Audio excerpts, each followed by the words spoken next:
আল্লাহ হয়তো আমার দোস্তের মাথার মধ্যে কোনো সমস্যা আছে, এটা বলেন নাই। আবু বকর সিদ্দিক রাদিয়াল্লাহু তাআলা বলছেন, হাল সামিআতুম, তোমরা কি নিজেরা শুনে এসেছো?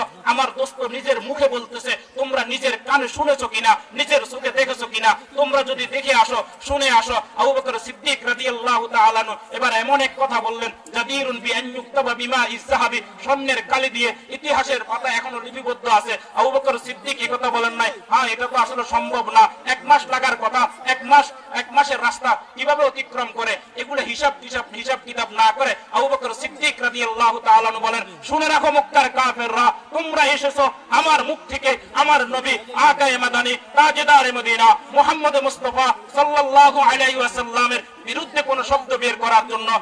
তোমাদেরকে আমি বলে রাখি, শুনে নাও, তোমরা যদি নিজের কানে শুনে আসো, আমার নবী নিজে বলতেছে, এটা যদি তোমরা তোমাদের নিজের কানে শুনে আসো, তা আমি আবু বকর না শুনা